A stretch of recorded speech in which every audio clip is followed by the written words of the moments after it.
Halo teman-teman, untuk kali ini saya akan menjelaskan tentang pupuk-pupuk yang biasanya saya pakai. Untuk pupuk sendiri biasanya teman-teman petani, teman-teman pecinta agronomika itu menggunakan dua jenis pupuk, yaitu pupuk kimia dan juga pupuk organik. Untuk saya sendiri sebenarnya sangat jarang menggunakan pupuk kimia karena di media saya sendiri ini memang sudah banyak sekali pupuk komposnya atau pupuk organiknya, dan itu sudah sangat cukup untuk pertumbuhan aglonema.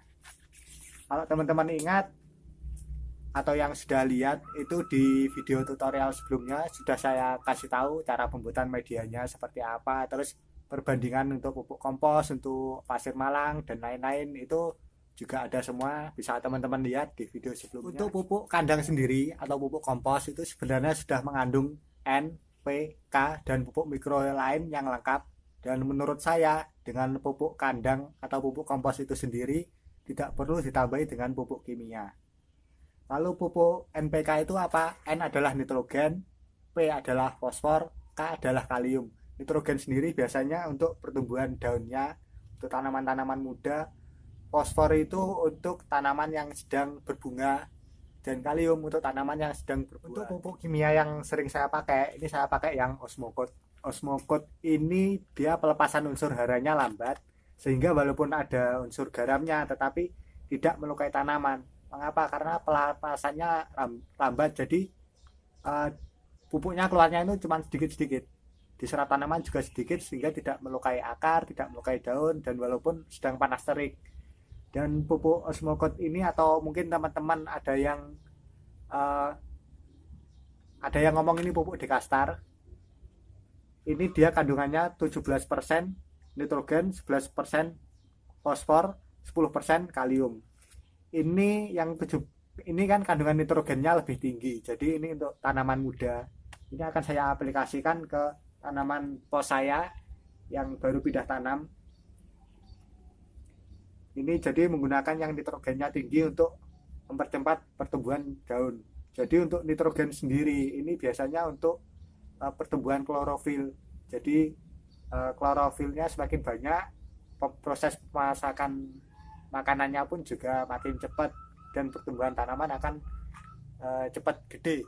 Ini satu hal lagi yang penting dari pupuk Osmocote ini atau pupuk Dekastar, yaitu hara selalu tersedia dalam segala keadaan, sekalipun pas keasaman tanah sedang tinggi.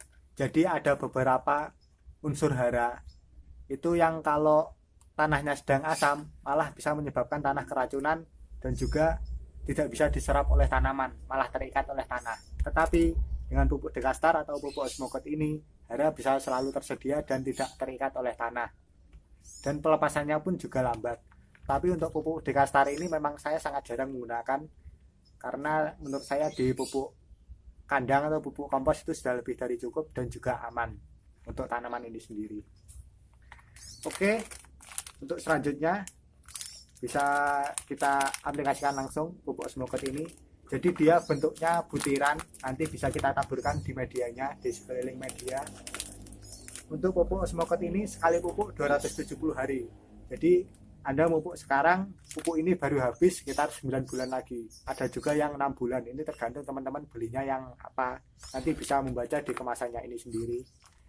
Tapi saya ingatkan lagi kalau saya sangat jarang menggunakan ini. Kalau teman-teman mungkin di medianya hanya menggunakan sekam bakar atau sekam fermentasi tanpa ada nutrisinya sama sekali, teman-teman bisa menggunakan ini.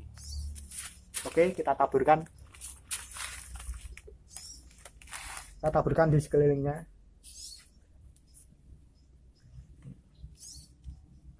Ini banyak pun nggak masalah karena memang juga slow release atau pelepasan unsur haranya sangat lambat. Untuk pupuk ini saya sangat menyarankan untuk tidak menggunakan mutiara karena berbahaya untuk aglonema. Tapi kalau untuk tanaman hias lain silahkan, itu berdasarkan pengalaman teman-teman. Karena kalau aglonema ini sangat rawan.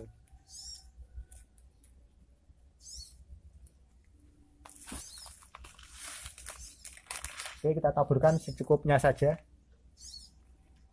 untuk tanaman yang masih muda.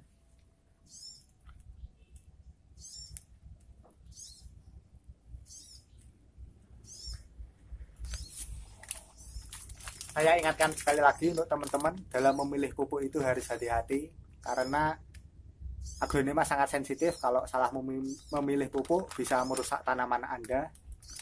Dan sekian dulu untuk penjelasan kali ini. Jangan lupa subscribe, like, dan komen untuk mendukung channel kami supaya channel kami terus berkembang. Sampai jumpa lagi teman-teman di video berikutnya. Jangan lupa saksikan tutorial yang lain. Terima kasih.